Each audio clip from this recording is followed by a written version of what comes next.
pass through to bring to pass his desire, his plan in that generation. And so the oracles of God, God is looking for vessels he will commit his oracles to, so that you will go back and represent God and play the oracles of God to your generation. I am sure today somebody is going to suddenly get awareness, because you might have been called, you might have been set apart, you might have been anointed for a purpose, you may not have discovered it. But I'm praying that in this mouthpiece, as we discuss together, may heaven come down and open your eyes and unveil and remove the veil from your eyes, and therefore let you understand that there is a special task that heaven has committed into your hand, not any other, not to any other person. You.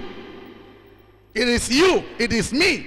I'm not expecting to see another vessel in my generation except me. Can somebody say me?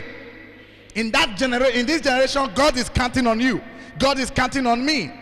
We have read in other generations that come and gone, and we saw what God did with other great men, other great women. We have their accounts today. We may not have time to delve into all of that, but we knew that something happened. Those vessels yielded themselves to God and allowed God, through their own human instrumentality, to affect their generation. God shall affect our generation through you. I'm so happy that our youth cannot say good amen, because of course God is not banking on everybody, he's banking on somebody. And so somebody that God is banking upon will always have a understanding that I am not just ordinary, I am special. And so when I'm doing anything, I don't do it just because I want to do it. I do it because there is no other alternative. I must do it. And so I believe that you are the vessel that this generation have been waiting for.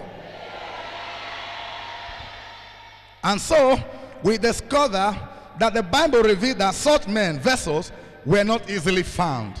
Let you wonder today, as you take statistics and look around our environment, you will discover that there are many churches, there are many Christians, but there are little manifestations.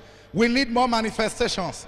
Think about it. If every one of us here as vessels meant for honor are in our places of duty and then carrying the unction and the power that we ought to carry, I tell you, we will make wonderful waves in our generation. There will be great moves in our generation. But the problem is that not many vessels are available. They exist, but they are not available.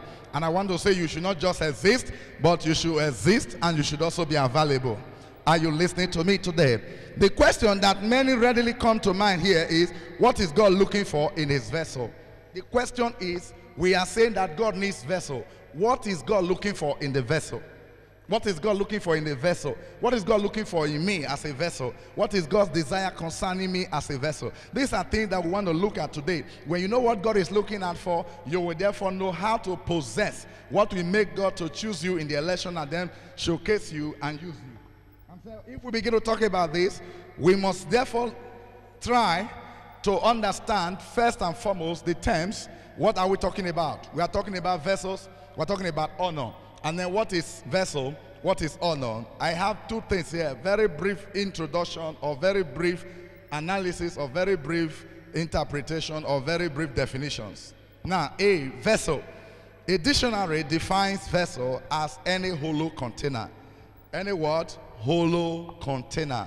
That is why we may not be too particular about the content today, about the outer container. We'll be considering the content of every container. It said a vessel is hollow container. It means every vessel has a capacity to carry something. Hello? Every vessel have what? A capacity to carry something. So as a vessel of God, you have a capacity to carry something. The question will be, what are you going to carry? That will not mean who do you yield yourself to. Who you yield yourself to, servants ye are. When you yield yourself to become servants of Christ, you become servants of Christ. When you yield yourself to become slaves to the devil, you become servants of the devil. So who you yield yourself to today will matter a great deal. And so we look at also part B, honor. What is honor? The same Bible defines honor as to show great respect. To show what? Great respect. That means there is something that will make you to respect a vessel.